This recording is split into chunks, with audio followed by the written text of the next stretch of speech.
السلام علیکم پیارے سے دوستو، آپ کو اپنے چینل اسٹوری بک مائکرو منی پر خوش آمدید کہتے ہیں۔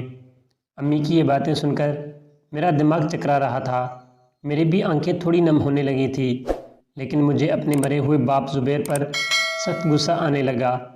اگلے ہی لمحے دماغ نے کہا کہ باپ مر گیا تو اب دل میں برائی نہیں رکھتے۔ پھر امی چپ ہو گئی۔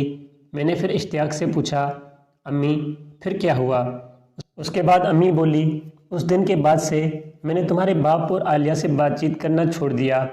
میں ایک زندہ لاش بن چکی تھی۔ تم لوگ جب بھی گھر پر نہ ہوتے، اکثر تمہارا باپ آفس سے چھٹی کر کے میری موجودگی میں ہی عالیہ کے ساتھ یہ گندا کھیل کھیلتا رہتا، اور تمہاری بڑی بہن بھی اس قدر بے شرم ہو چکی تھی کہ اس کو بھی نہ شرم تھی نہ کسی کا ڈر، کیونکہ تمہارا باپ زبیر بھی اس کو کہہ چکا تھا کہ ماں سے ڈرنے کی ضرورت نہیں، اس کو میں سیدھا کر دوں گا۔ اسی دوران تمہاری بہن عالیہ پریگننٹ ہو گئی۔ یہ ساری سچویشن میرے لیے سب سے زیادہ تکلیف دہ تھی۔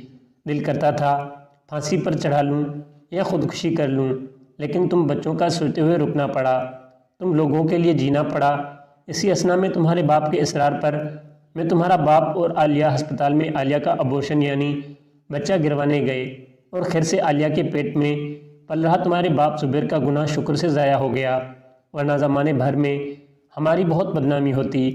اب جلد سے جلد میں عالیہ کی شادی کروانا چاہتی تھی، زبیر ماننے کو تیار نہیں تھا۔ میں تمہارے باپ زبیر سے نفرت تو بہت کرنے لگی تھی، لیکن رشتوں کا خیال رکھتے ہوئے وقتی ضرورت کے تحت بات کرنا پڑتی تھی۔ تمہارا باپ بے حد اصرار کے بعد اس شرط پر مان گئے کہ شادی کے بعد بھی وہ عالیہ کے ساتھ تعلقات قائم رکھے گا جب کبھی وہ گھر پر آئے گی۔ چنانچہ 1 سال کے اندر اندر ہی تمہاری بہن عالیہ کا رشتہ کر دیا گیا۔ چنانچہ عالیہ شادی کے بعد ہر مہینے 2 مہینے میں چکر لگاتی رہی، لیکن میں اب دیکھتی تھی کہ تمہارے باپ کی نظریں اب اپنی دوسری بیٹی زنیرہ پر تھیں۔ مجھے یہ دیکھ کر اور بھی سخت غصہ آیا۔ میں نے تمہارے باپ کو ایک دن غصے میں کہا، کچھ خوف کر لیں خدا کا، آپ کو ذرا بھی خیال نہیں، کوئی رشتوں کا لحاظ ہی نہیں۔ تمہارے باپ نے آؤ دیکھا نہ تاؤ، اور میرے منہ پر 2 تھپڑ جڑ کر مجھے بالوں سے نوچتے ہوئے کہا، تیری اتنی ہمت ہو گئی، اب مجھے بتائے گی اگر زنیرہ کے ساتھ مجھے وہ سب نہیں کرنے دیکھنا چاہتی جو سب میں نے عالیہ کے ساتھ کیا، تو جا باہر جا کر میرے لیے ایک خوبصورت لڑکی کا بندوبست کر دے۔ تمہارے باپ کی یہ گندی خواہش سن کر میں اپنی قسمت پر رونے لگی کہ کس غلیظ آدمی سے پالا پڑا ہے میرا۔ اسی شش و پنج میں ایک دن زنیرہ نے مجھ سے تمہارے باپ کی شکایت کی۔ جھجکتے جھجکتے سب کچھ بول گئی کہ ابو مجھے یہاں وہاں ہاتھ لگاتے ہیں، گندی نظروں سے دیکھتے ہیں، مجھے ان کو ابو کہتے ہوئے شرم آتی ہے۔ مجھے یہ بات سن کر بہت غصہ چڑھا، اور میں نے تمہارے باپ سے بدلہ لینے کا فیصلہ کر لیا۔ اس شخص کو ایسی چوٹ پہنچاؤں گی یہ کہ اپنے پیدا ہونے پر افسوس کرے گا۔ انہی دنوں کی بات ہے، تمہارا بڑا بھائی فہد یونیورسٹی جانے لگا تھا اور پارٹ ٹائم جاب بھی کرتا تھا۔ ایک دن وہ صبح گھر پر ہی تھا، تمہارا باپ آفس گیا ہوا تھا۔ میں فہد کے کمرے میں گئی تو فہد ناشتہ کر کے کمرے میں اپنا ہاتھ ہلا رہا تھا۔ ایسا کرتے میں نے پہلے بھی فہد کو دیکھا تھا۔ میں نے اس کو کمرے کے باہر چپکے سے دیکھا اور پھر کمرے میں داخل ہو گئی۔ فہد ایک دم سے مجھے دیکھ کر ڈر گیا، لیکن میں اس کے جسم کو دیکھنے لگی۔ شاید یہ زبیر والے گناہ کا اثر تھا کہ اب میرے دل میں بھی اس شخص کو چت کرنے کے لیے اسی طرح کا گناہ کرنا تھا۔ فہد مجھے گھبرا کر دیکھنے لگا۔ میں نے 2-4 سیکنڈ اس کو دیکھا اور کمرے سے نکل گئی۔ اپنے بیٹے کو یوں ہاتھ سے کام کرتے دیکھ کر مجھے تھوڑا عجیب تو لگا، لیکن اس کی جوانی کو دیکھ کر میں بھی اس کی طرف مائل ہونے لگی۔ یہ وقت ہوتا ہے جہاں آدمی صحیح غلط کی تمیز چھوڑ دیتا ہے۔ تمہارے باپ سے زیادہ نفرت میں نے اس دنیا میں کسی سے نہیں کی۔ میں نے اب نوٹس کرنا شروع کیا کہ فہد بھی میری جانب مائل ہونے لگا ہے۔ چنانچہ میں نے اس کے سامنے کھلے ڈھلے آنا شروع کر دیا۔ جب کبھی کمرے میں اس کو ناشتہ دینے جاتی تو بنا دوپٹے کے جاتی، کبھی کھلا گلا پہن کر جاتی جس سے وہ میری طرف اٹریکٹ ہونے لگا، اور اب کچن میں کام کر رہی ہوتی تو کبھی بہانے سے ٹچ کر کے پھر سوری بھی خود بخود بول دیتا۔ میں اندر ہی اندر فہد کی اس حرکت پر ہنس دیتی۔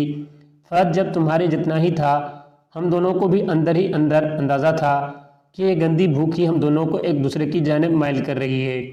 پھر ایک دن جذبات میں آ کر ہم دونوں یہ سب کر بیٹھے جب گھر میں کوئی نہیں تھا۔ اس بارے میں تمہیں نہیں بتا سکتی کہ یہ سب کیسے شروع ہوا، بس یوں سمجھ لو کہ جس طرح تمہارے باپ اور تمہاری بہن عالیہ کا ہوا اسی طرح ہو گیا۔ اکثر و بیشتر پھر ہم گھر میں یہ گندا کھیل کھیلنے لگے۔ دوسری طرف تمہارا باپ اب زنیرہ کے ساتھ ساتھ ماہم پر بھی گندی نظر رکھنے لگا۔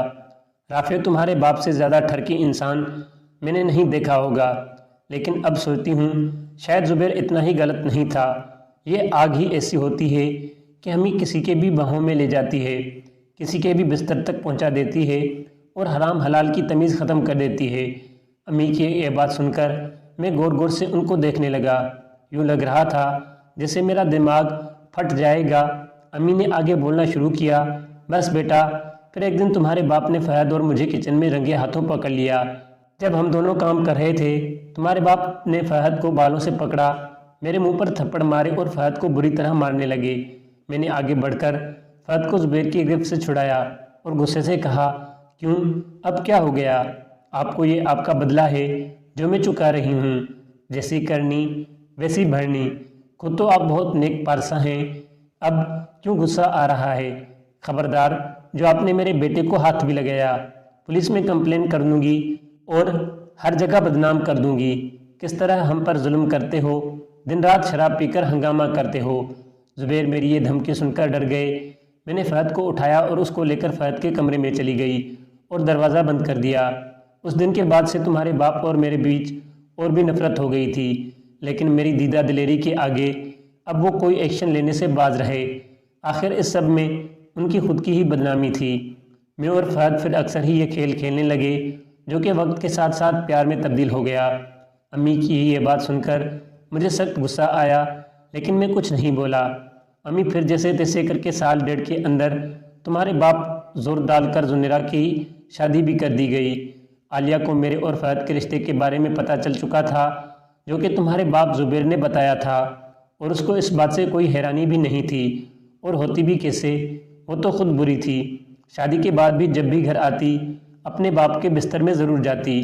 تمہارے باپ کی حالت پہلے جیسی نہیں رہی تھی، اس لیے وہ گولیاں کھانے لگا۔ عالیہ کا گھر قریب کراچی میں ہی تھا، تو جب بھی وہ آتی تمہارا باپ گولیاں کھا کر اس پر چڑھ جاتا۔ تمہارے باپ کی حالت روز بروز بگڑتی جا رہی تھی، وہ گولیاں کھانے سے باز نہیں آتا تھا۔ چنانچہ اس طرح کرتے کرتے اسے ہارٹ اٹیک ہوا اور وہ اس فانی دنیا کو خیر بات کہہ گیا۔ امی یہ باتیں کر کے چپ ہو گئی۔ میرا دماغ ایسا لگ رہا تھا خالی ہو چکا ہے، جیسے کچھ سمجھ نہ آ رہا ہو، دماغ پر قلف لگ گئے ہوں۔ اپنے مرے ہوئے باپ پر بھی سخت غصہ آنے لگا۔ اپنے سامنے بیٹھی یہ روادات سناتے اپنی ماں پر بھی غصہ آنے لگا۔ میرے پیٹھ پیچھے میرے گھر میں میرے سگے رشتے آپس میں یہ رنگ رنگیاں مناتے رہے اور میں ان سب سے انجان رہا۔ آخر کیوں؟ امی میری حالت کو سمجھنے ہوئے بولی، رافع بیٹا، مجھے امید ہے تم یہ بات کسی کو نہیں کہو گے۔ ہمارے اس رشتے کے بارے میں صرف عالیہ جانتی ہے، تمہاری باقی کی بہنیں انجان ہیں، ان کو کبھی مت بتانا، اور رشتے جیسے بھی ہوں زبردستی نبھانے پڑتے ہیں، خون کے گھونٹ پی پی کر۔ مجھے پتا ہے بیٹا، تمہیں یہ سب سن کر ابھی غصہ آ رہا ہوگا، لیکن یہ سب باتیں جو میں نے کہی ہیں اس پر ٹھنڈے دماغ سے سوچنا، اس کے پیچھے کی وجوہات کے بارے میں سوچنا۔ اب میں چلتی ہوں۔ امی کمرے کا دروازہ بند کر کے باہر چلی گئی اور میں بیڈ پر رضائی لے کر پھر سے لیٹ گیا اور دماغ پر زور نہیں دیا اور سو گیا۔ میری آنکھ شام کو کھلی تو صبح کا واقعہ میرے دماغ میں گردش ہوا۔ میرے ذہن کی سوچوں کو امی کی باتوں نے گھیر لیا تھا۔ میرے دل و دماغ کے لیے یقین کرنا خاصا مشکل تھا کہ میرے گھر میں ہی میرے پیٹھ پیچھے یہ کام ہوتا رہا اور مجھے پتہ بھی نہیں تھا۔ مجھے سچ میں امی، فہد بھائی، عالیہ باجی اور اپنے مرے ہوئے باپ زبیر سے کراہت اور نفرت ہونے لگی۔ امی مجھے سمجھا بجھا کر کمرے سے چلی تو گئی تھی، لیکن یہ بات اتنی سادہ نہیں تھی کہ میں سب کچھ بھول کر امی کی باتوں کو اپنا لوں اور ان تمام گندے کھیلوں کو قبول کر لوں۔ میرے دماغ میں بہت ساری سوچیں گردش کرنے لگی۔ بچپن کے ہونے والے واقعات، وہ بچپن کی امی اور ابو کے درمیان ہونے والی تلخیاں، لڑائیاں، اب مجھے کچھ چیزیں سمجھ آنے لگیں کہ وہ کیوں ہوتا تھا۔ میں اپنے خاندان کے اس برے کاموں پر اس قدر شرمسار تھا کہ میں نے سوچا گھر سے دور بھاگ جاؤں یا گھر والوں کو مار ہی ڈالوں۔ آخر کس منہ سے دوستوں یاروں سے سامنا کروں گا؟ لیکن اگلے ہی لمحے دماغ نے چرپت لگائی کہ باہر کس کو معلوم گھر میں کیا ہو رہا ہے، لیکن پھر بھی ہے تو یہ بدنامی والی بات تھی۔ اگر کسی کو پتہ لگ گیا تو نہیں، میں کسی کو بھی پتہ نہیں لگنے دوں گا۔ میں اپنے ذہن میں اٹھنے والے سوالات سے لڑنے لگا۔ گھڑی پر ٹائم دیکھا تو 4 بج رہے تھے۔